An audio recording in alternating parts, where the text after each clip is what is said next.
Kompas TV, sudah ada Nanda Aprilia dan juru kamera Feritska Immanuel di Pengadilan Negeri Jakarta Selatan. Selamat pagi Nanda. Nanda, setelah sidang sebelumnya pihak Nadiem selaku pemohon ini mengajukan saksi untuk pembuktian.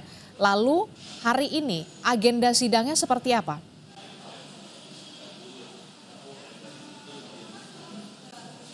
Selamat pagi Adisti dan juga saudara, betul sekali.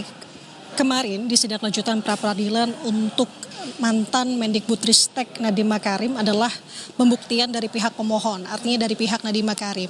Pembuktiannya dilakukan dengan cara menghadirkan ahli hukum pidana yakni Profesor Khairul Huda bersertaan juga dengan berkas-berkas atau dokumen yang merupakan keputusan selama Nadiem Makarim menjabat sebagai Mendikbudristek. Ada sebanyak 186 dokumen kemarin yang juga turut disertakan. Nah, agenda hari ini, Adis dan juga saudara, adalah agenda untuk mendengarkan dari pihak termohon, artinya dari jaksa, dari Kejaksaan Agung. Jadi artinya nanti jaksa dari Kejagung akan membuktikan apa-apa saja tuduhan yang memang menjadi landasan penetapan Nadiem Makarim sebagai tersangka. Karena tadi juga sudah dijelaskan sebenarnya penetapan Nadiem Makarim sebagai tersangka ini diakui oleh jaksa dari Kejagung, setidaknya mereka memiliki 4 alat bukti yang dimana ini juga diatur berdasarkan dari pasal 184 KUHP. Salah satunya beberapa diantaranya adalah alat bukti surat, alat bukti saksi. Nah, ini yang kemarin kalau saya cermati yang menjadi sorotan pada saat pembuktian dari pihak pemohon atau dari pihak Nadiem Makarim. Ahli yang dihadirkan dalam muka sidang kemarin ditanya banyak oleh pihak Nadiem terkait dengan keabsahan alat bukti.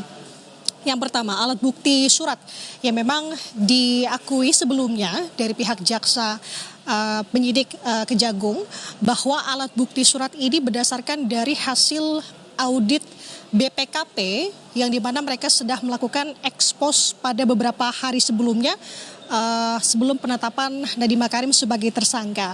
Nah, surat ini, alat bukti surat ini Adisti dipertanyakan oleh pihak pemohon Nadiem Makarim kepada ahli kemarin. Artinya kalau mendengarkan apa yang disampaikan oleh ahli Khairul Huda bahwa dengan adanya alat bukti surat ini dinilai masih kurang kuat berdasarkan landasan hukum. Karena kenapa? Karena surat yang dikantongi oleh jaksa dari Kejagung adalah surat yang memang dikeluarkan hasil audit dari BPKP. Sedangkan kalau menurut keterangan dari ahli yang harus mendeklar sah secara hukum adalah berdasarkan surat yang dikeluarkan oleh BPK. Itu salah satunya Adisti dan juga saudara.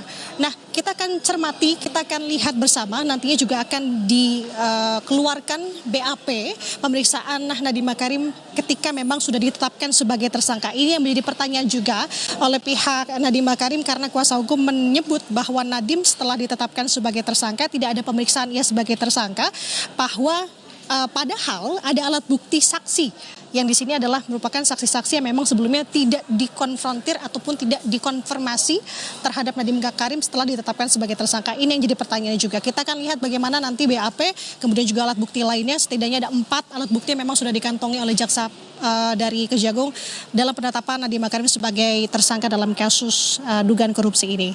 Adisti. Oke, baik, kita akan lihat nanti seperti apa jalannya sidang pra-peradilan dari Nadiem Makarim yang menggugat status tersangkanya terkait dengan dugaan kasus korupsi pengadaan laptop. Terima kasih informasinya, jurnalis Kompas TV Nanda Aprilia dan juga juru kamera Feritska Immanuel melaporkan langsung.